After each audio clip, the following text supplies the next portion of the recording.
합시다. 2012년도에 매 주일마다 시편 23편을 따라 걸어가고 있습니다. 시편 23편이 6절로 구성되었기 때문에 두 달에 1절을 우리가 설교를 듣고 있습니다. 한 달에 반절 묵상하게 되는 거죠. 이번 9월 달에는 5절 전반부에 해당됩니다. 주께서 내 온수의 목전에서 내게 상을 차려주시고, 이 말씀이죠. 하나님께서 이번 9월 한 달 동안에 우리에게 베풀어 주실 상이 기대가 됩니다. 이 몇 달 사이에 하나님께서 우리 교회에 정말 큰 상들을 베풀어 주셨습니다. 오늘 아름답게 찬양을 해주신 마하나임 중창단, 이것도 큰 상인 줄 믿습니다. 또 어떤 전문가에게 물어보니까 300만 원 상당의 홈페이지라고 그럽니다. 그것을 새롭게 업그레이드하고 또 동영상 설교를 할 수 있도록 장비를 구입하게 하고 동영상 설교 보내게 해주신 그것도 상이라고 믿습니다. 그리고 환경이 바뀌고 있습니다.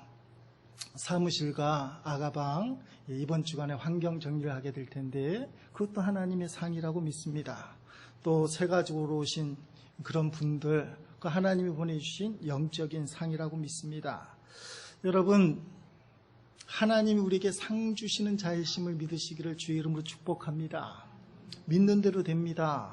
나에게 상 주시는 하나님. 하나님은 지금도 분명히 살아계십니다. 우리 다시 한번 믿음으로 고백해 보십니다. 따라합시다. 주께서 내 온수의 목전에서 내게 상을 차려주시고, 시작. 주께서 내 온수의 목전에서 내게 상을 차려주시고. 이 정도는 다 따라 하실 수 있는 능력이 되십니다. 고백한 대로 이루어지기를 주의 이름으로 축원드립니다. 쉬운 성경은 이렇게 얘기합니다. 주님께서 온수들이 보는 앞에서 내게 식탁을 차려주십니다. 다른 번역에는 보란듯이라는 단어가 추가되어 있습니다. 주님께서 온수의 눈앞에서 보란듯이 우리에게 잔치상을 베풀어 주십니다. 그렇게 되어 있습니다. 어제 하은이 돌감사 예배가 있었습니다. 사직동에서 있었는데 김해에서 부산 사직동 가는 길이 그렇게 멀기는 또 처음인 것 같습니다. 20분 동안 갈 길인데 2시간이 넘게 걸려서 참 하나님의 은혜다 생각을 했습니다. 여러분, 그래도 하나님께서 도와주셔서 무리 없이 감사 예배도 드리고 순서가 다 진행이 된 것을 마음으로 참 감사하게 여기고 있습니다.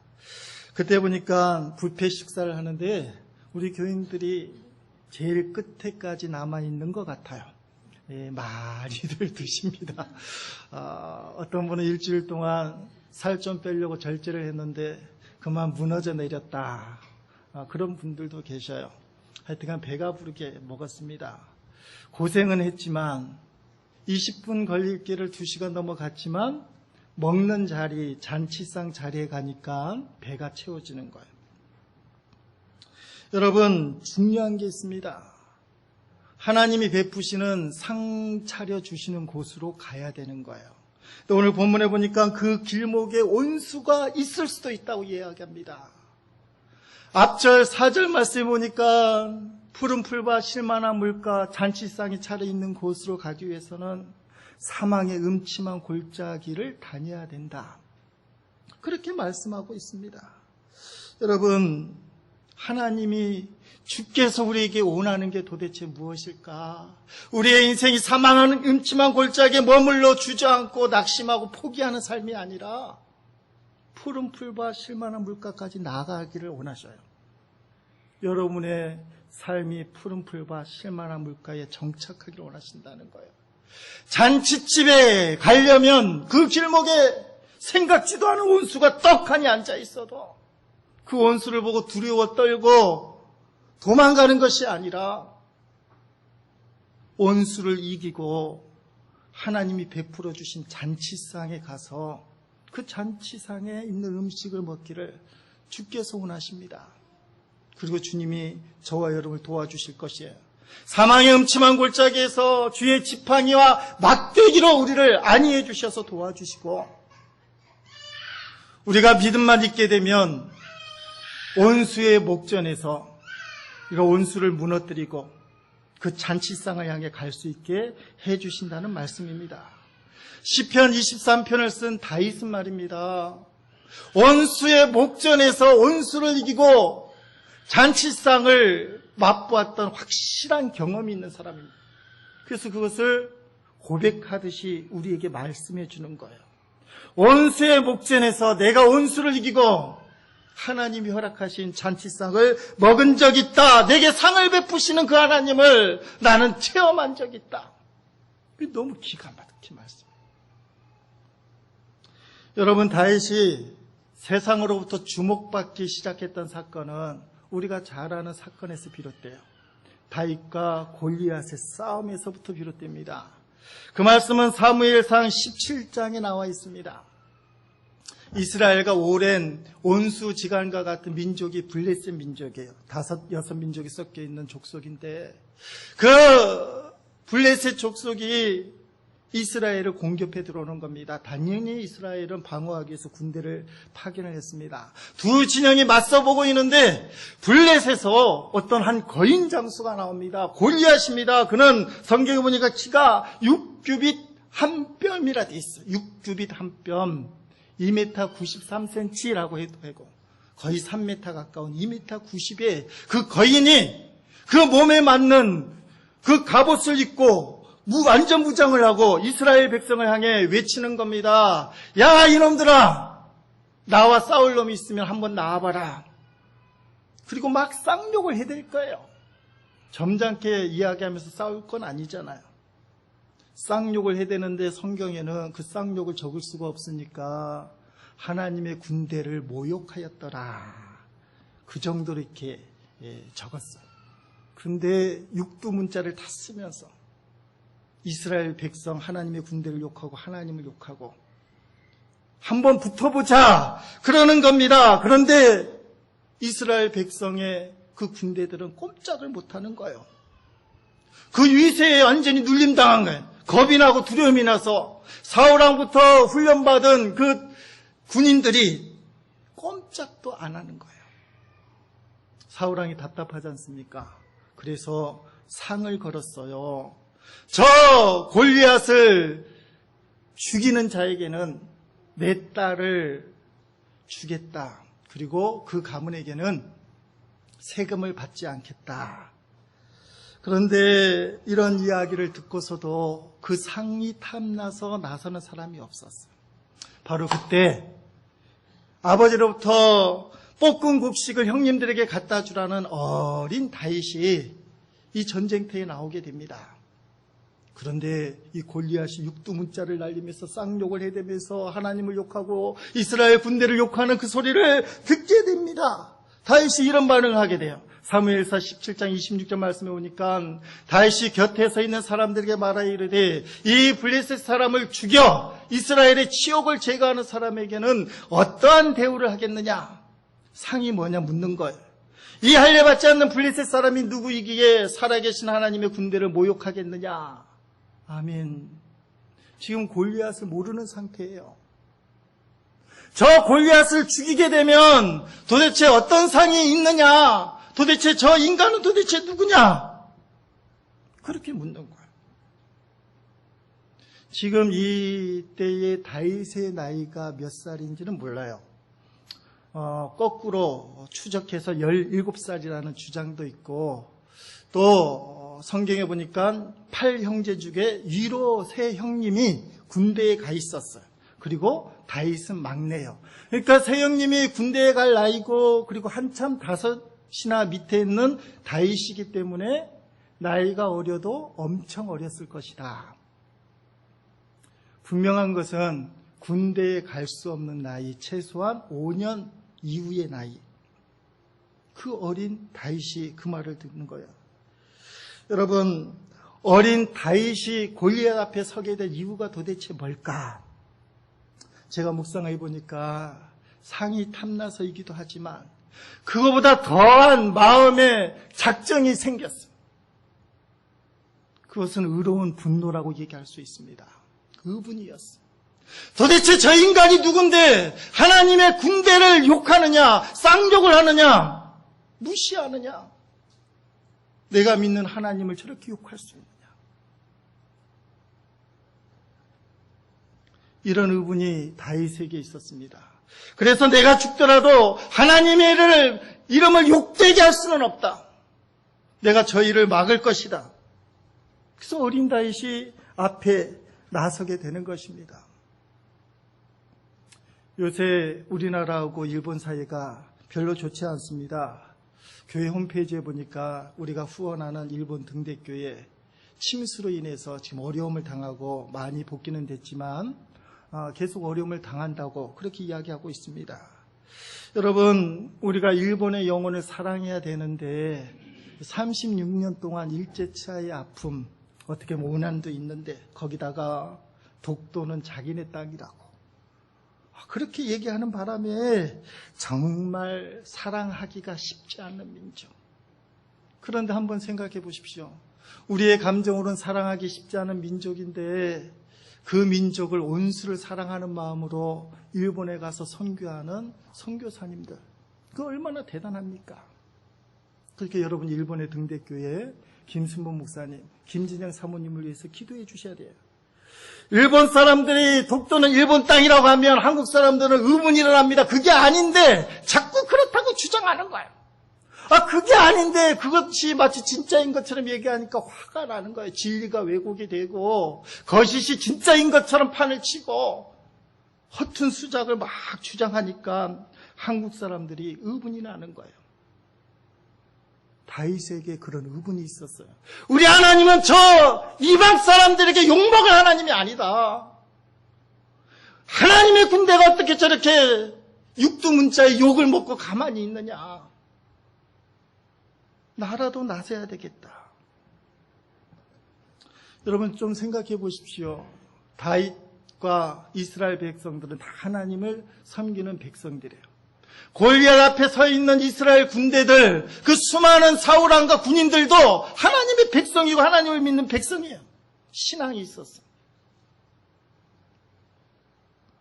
그런데 골리앗이 하나님을 욕하고 비방할 때 어른들 중에는 아무도 안 나서는 거예요. 무서워서, 두려워서. 아무도 자신이 당하는 그 괴로움을 그 골리앗 앞에 서는 용기로 승화시킬 수는 없었어요. 다윗만이 그 의분 때문에 골리앗 앞에 서게 되는 것입니다. 하나님에 대한 사랑, 이스라엘 군대 공동체에 대한 사랑이 남달랐던 거예요. 모든 군인들이 가만히 있을 때 나라도 나서야 되겠다. 하나님의 이름을 저렇게 저주하고 망령되이 일컫는 저 이방인을 내가 가서 처치해야 되겠다. 하나님은 그걸 기뻐하셨던 것 같아요. 여러분 혹시 주변에 누가 하나님을 욕하거든 가만히 있으면 안 됩니다. 의분이 있어야 돼요. 아니 당신이 뭔데 하나님을 믿지도 않으면서 어떻게 하나님을 얘기할 수 있느냐. 한마디 해야 돼요. 혹시 여러분 중에 누군가 여러분의 교회 목사 저 얘기잖아요. 욕한다면 가만히 있으면 안 돼요. 내가 아는 목사님은 절대 그런 분이 아니신다. 당신이 뭔데 알지도 못하면서 왜 그런 얘기 하느냐. 그렇게 의분이 있어야 돼요. 부천에 가면 기둥교회라고 있어요. 고용봉 감독님 목회하시다가 지금 고신일 목사님 아들이 목회를 계승해서 하시는데 이분이 우리 지방에 와서 부흥회를 인도하시면서 하신 말씀이에요. 당신의 교회 장로님들 장례식이 많이 났지만 목 놓아 통곡하며 울었던 장례식은 딱 한 번밖에 없었대요. 그 장례식의 주인공 장로님은 깡패 출신이랍니다. 어깨 출신이에요. 주먹도 이만한데 회심해서 예수 믿게 된 사람이에요. 이 사람의 특징이 뭐냐 하면 누군가 담임 목사님을 비방하거나 욕하면 가만히 있지 않는 거예요. 찾아가서 당신 봤어? 증거를 대봐. 따지는 거예요. 그러니까 그 주변에 있는 사람들이 목사님 함부로 할 수가 없었어요. 이게 좀 심하다 싶으니까 지방에서 장로님들이니까 교류도 하고 말도 하는데 고신일 목사님 얘기를 함부로 못하니까 좀 불편하잖아요. 그런 말도 나오고. 그래서 장로님을 찾아가서 물어봤어요. 제발 좀 자제했으면 좋겠습니다. 그랬더니 장로님 하는 말씀이, 목사님, 제가 어떻게 자제를 할 수 있습니까? 저는 목사님의 설교 말씀을 통해 은혜를 받고 날마다 그 말씀으로 생명을 이어가는 사람입니다. 그런데 그 생명의 근원지를 시궁창으로 만드는데 내가 어떻게 가만히 있습니까? 그 생명의 근원지가 시궁창으로 만들면 나는 시궁창에서 나오는 더러운 물을 먹어야 되는데 내가 어떻게 가만히 있을 수 있습니까? 저는 가만히 있지 못합니다. 목사님 비방하는 이야기를 다른 성도님 또 장로님들 다 들었는데 그분들 생각이 어떻겠습니까? 똥이 무서워서 피하냐 더러워서 피하지 그 말입니다. 근데 이 장로님이 의분을 갖고 있었던 거예요. 목사님을 위한 것이 아니라 자신의 영혼을 위해서 그래요. 자신의 신앙을 위해서. 사랑하는 성도 여러분, 하나님은 하나님에 대해서 세상이 도전할 때 의분을 갖길 원하셔요. 목사도 마찬가지예요. 누군가 우리 교우들을 비방하고 안 좋은 말을 할 때 제가 어떻게 해야 됐습니까? 아, 그럴 수 있죠. 이렇게 맞장구 치면 안 돼요. 어떻게 당신이 그런 말 할 수 있습니까? 잘 알지도 못하면서 어떻게 그렇게 이야기할 수 있습니까? 사랑하는 성도 여러분, 이 다윗은 하나님에 대해서 이스라엘 공동체에 대해서 그 하나님이 그 공동체가 모욕당하는 거 그냥 볼 수 없었어요. 의분이 생겼어요. 인간적으로 절대로 이길 수 없는 그 골리앗 앞에 물맷돈 하나 들고 서게 됐어요. 그 의분 때문에 그래요. 인간적으로 보면 100점 100패 아닙니까? 어떻게 이길 수 있어요? 생각해보면 2m 90짜리 앞에 조그만 아이를 내세운 사울왕도 문제예요. 근데 이 다윗이 너무나 분명하고 확실한 언변과 태도 때문에 아마 어쩔 수 없었던 것 같아요. 말도 안 되는 이 싸움이 벌어질 때에 다윗이 골리앗을 향해 한 말입니다. 아주 중요한 말씀이죠. 사무엘상 17장 45절 말씀 우리 같이 읽어봅니다. 다윗이 블레셋 사람에게 이르되 너는 칼과 창과 단창으로 내게 나아오거니와 나는 만군의 여호와의 이름 곧 네가 모욕하는 이스라엘 군대의 하나님의 이름으로 내게 나아가노라. 아멘. 골리앗, 너는 칼과 창과 단창이 무기가 돼서 그것으로 나오지만 나는 너가 모욕하는, 너가 육두문자 쓰며 욕하는 그 하나님의 이름으로 너에게 나아왔다. 그렇게 고백하는 거예요. 만약에 이 싸움이 세상적으로 칼과 창과 단창으로 결정이 난다면 다윗은 이길 수가 없어요. 그러나 이 싸움의 궁극적인 결정은 하나님 손에 있었습니다. 그래서 다윗이 물맷돌을 던졌을 때에 골리앗의 이맛에 정확하게 맞게 되었고 골리앗은 넘어졌고 달려간 다윗은 골리앗의 목을 쳤어요. 어린아이가. 골리앗은 무너져 내렸다는 것입니다. 승리했습니다. 그리고 약속된 사울로부터의 상을 받았어요. 사울왕의 사위가 되었습니다.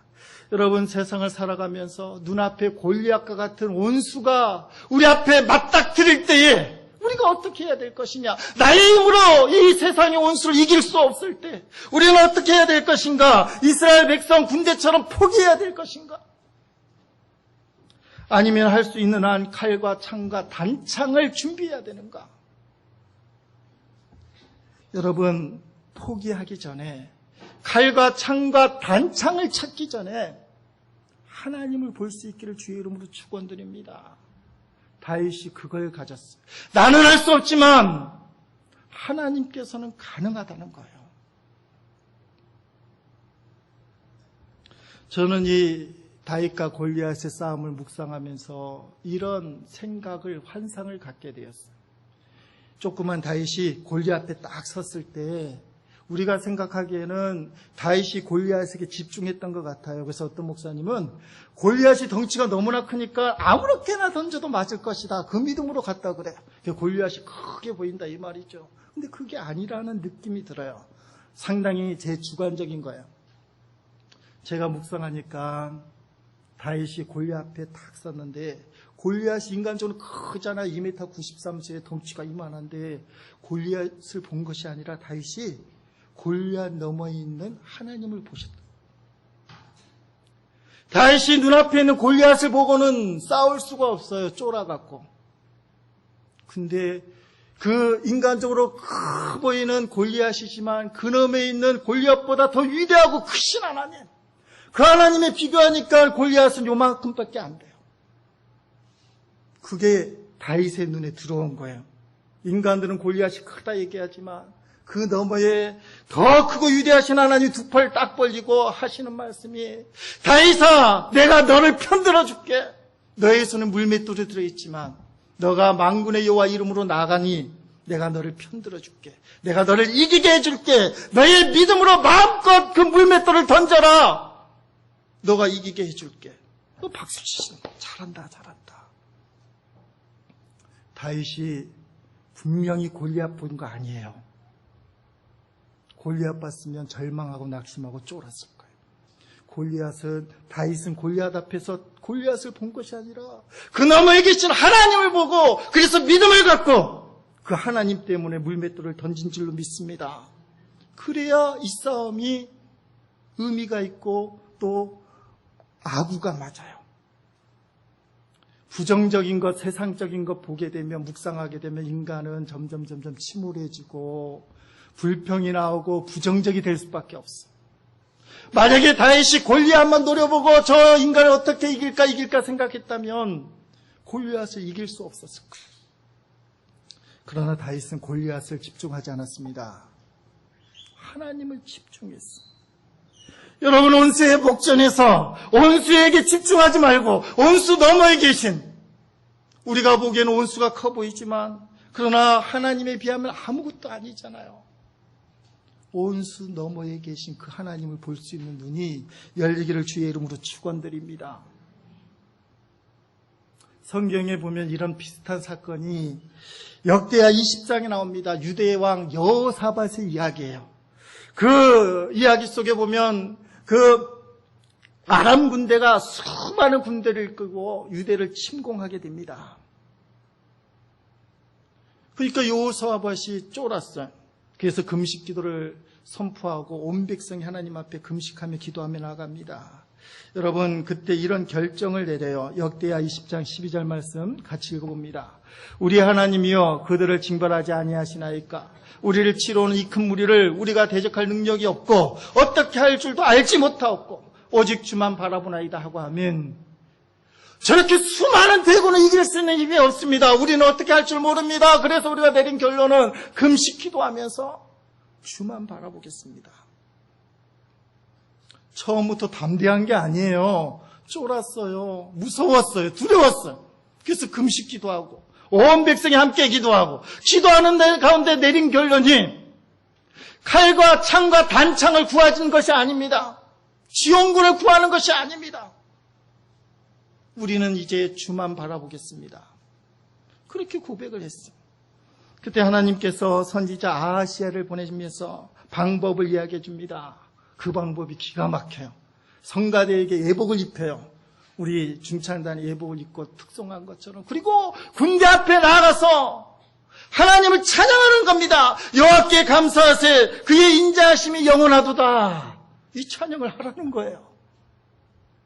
온수 대군 앞에서 군대로 맞서지 말고, 군대는 나가긴 나가지만 찬양단을 앞세우며 여호와의 인자심이 위대하다, 우리 하나님은 위대하다, 하나님을 찬양하라는 거예요. 아하시야 선지자의 말씀을 들어보십시오. 역대하 20장 15절 말씀 읽어보시겠습니다. 아하시엘이 이르되 온 유다와 예루살렘 주민과 여호사밧 왕이여 들을지어다. 여호와께서 이같이 너에게 말씀하시기를 너희는 이 큰 무리로 말미암아 두려워하거나 놀라지 말라. 이 전쟁은 너에게 속한 것이 아니요 하나님께 속한 것이니라. 아멘. 이 전쟁은 너희가 하는 게 아니라 하나님이 결정짓는 거예요. 그러니 칼과 창과 단창이 필요하겠지만 그것으로 전쟁이 결정나는 것이 아니라 너희의 믿음이 결정할 것이다. 이 이야기를 듣고 여호사밧 왕이 백성들에게 하는 말씀입니다. 20절 말씀 계속 같이 읽습니다. 여호사밧이 서서 이르되 유다와 예루살렘 주민들아 내 말을 들을지어다. 너희는 너희 하나님 여호와를 신뢰하라. 그리하면 견고히 서리라. 그의 선지자들을 신뢰하라. 그러함이 형통하리라. 아멘. 여호사밧이 무슨 말을 해요? 주님만 의지하기로 결정했지 않았냐? 하나님 말씀을 들었으니 그 말씀을 신뢰하라. 그리고 이 말씀대로 전쟁터에 나가서 대군을 이기게 되는 거예요. 여러분이 힘들고 고통스럽고 죽을 것 같게 하는 그 세상의 원수들, 그 원수들 어떻게 대적해야 됩니까? 칼과 창과 단창을 구해야 될 거예요. 최소한 물맷돈이라도 손에 쥐어져 있어야 될 거예요. 그러나 중요한 사실은 그것만으로 승패가 결정되는 게 아니라는 거예요. 특별히 성도에게 있어서는. 무엇이 우리 인생의 전쟁을 결정짓습니까? 하나님을 신뢰하는 거예요. 온수의 목전에서 온수보다 크신 하나님을 바라보는 거예요. 엊그제 심야기도회 끝났는데 그 밤늦은 시간에 제가 중보기도 해드리는 집사님 방문하셨습니다.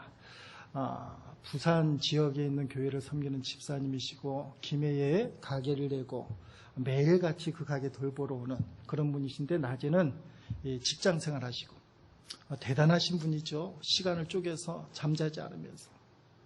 이분하고 이제 이야기를 나누게 됩니다. 이분은 하나님이 엄청난 체험도 주셨고 여러분에게 말씀드리면 야 진짜 그런 게 가능할까 할 만큼 위대한 꿈도 갖고 있어. 하나님이 주신 꿈.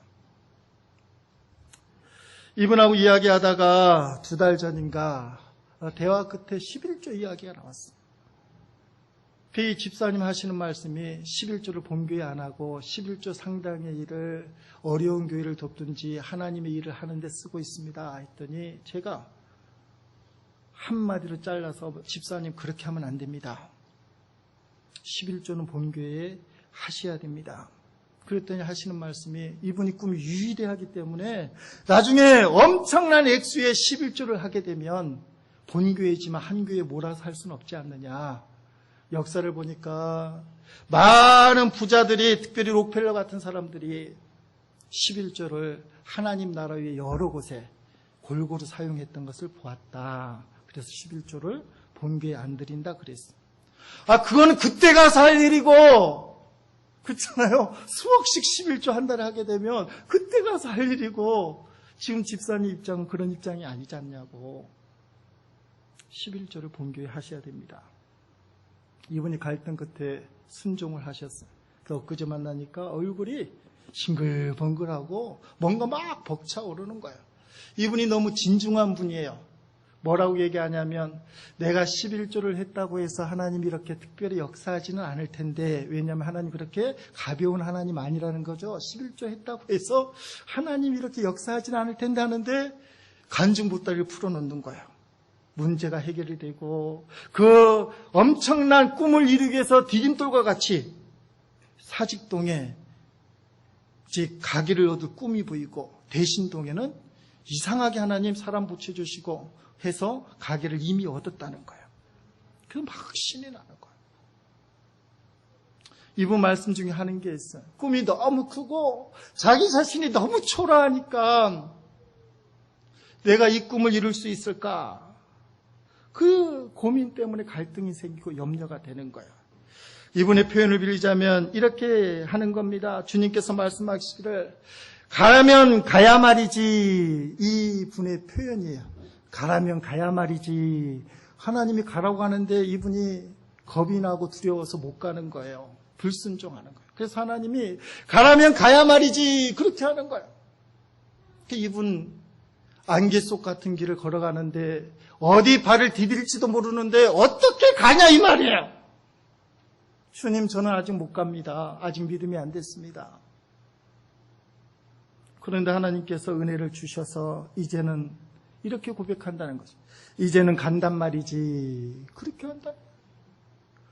여전히 안개 속에 발디딜 곳이 눈에 안 보이는데 이제는 간단 말이지 하고는 대신동에 질렀어요.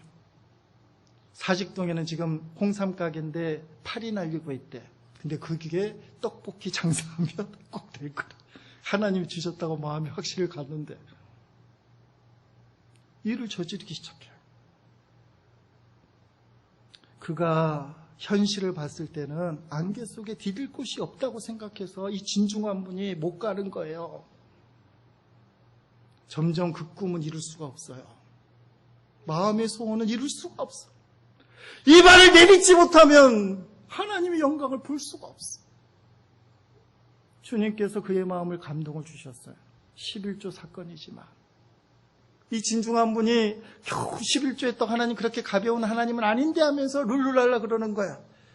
11조 했더니 이상하게 좋은 일이 많이 생깁니다. 룰루랄라 그러는 거야. 그리고는 여전히 안개지만, 디딜 곳이 안 보이지만 이제 믿음으로 갑니다. 여러분, 이제는 간단 말이지. 제가 옆에서 볼 때는 진짜 뼈가 깎고 피가 말리는 고백이에요. 그분 잠도 잘 안 자는 것 같아요. 저는 그분이 어떻게 될지 모릅니다. 그냥 간절히 기도해 줄 뿐이에요. 왜 이 말씀을 드립니까? 우리 교우 중에도 꿈과 비전이 있는데도 불구하고 안개밭길을 걸어가면서 디딤돌이 없다는 거예요. 발 놓을 곳이 없다는 거예요. 어떻게 가냐 이 말이에요. 그래서 하나님 뭐라고 그래요? 따라합시다. 가라면 가야 말이지. 그게 들려주시길 바랍니다. 하나님 답답해서 야 가라면 가야 말이지 왜 안 가냐 이거예요. 현실만 보면 갈 수 없어요. 이분이 주님을 보기 시작한 거예요. 그리고 고백합니다. 이제는 간단 말이지. 이제는 간단 말이지. 여전히 손에 잡히지 않고 눈에 보지 않지만 이제 믿음으로 가겠다는 거예요. 더 이상 늦출 수가 없다. 여러분, 문제를 해결하기 위해서, 온수를 무너뜨리기 위해서 필요한 게 칼이고 창이고 단창이잖아요. 돈, 건강, 명예, 그게 있어야 세상의 힘으로 세상에서 이길 수 있다고 생각하잖아요. 근데 그게 아니에요. 전쟁의 승패는 칼과 창과 단창이 있는 게 아니에요. 전쟁은 하나님께 속한 거예요. 하나님이 이기게 해주시면 이기는 거예요. 칼과 창과 단창을 아무리 무장해도 하나님 지게 만들면 지는 거예요. 최소한 물맷돌은 준비해야 돼요. 세상 살면서 물맷돌은 가져야 돼요. 그러나 물맷돌이 결정되는 것이 아니라 만군의 여호와의 이름, 주 예수의 이름으로 결정되는 거예요. 예수님이 이 세상을 어떻게 이겼습니까? 칼과 창과 단창으로 이긴 게 아니에요. 물맷돌과 같은 십자가에서 당신을 희생하고 죽음으로 이겼어요. 그리고 십자가에서 저와 여러분의 온수를 이기게 해주시겠다고, 환난을 당하러 담대하라고, 내가 이기었다고 말씀해 주셔요. 주를 바라보는 자는 디딜 곳이 없어도 믿음으로 전진하게 되어 있습니다. 주를 바라보지 못하고 여전히 온수에게만 눈을 들어가는 사람, 온수의 목전에서 온수만 바라보는 사람은 발을 못 디뎌요. 저는 우리 교회가 또 우리 성도들이 믿음의 발을 디딜 수 있기를 주의 이름으로 축원드립니다.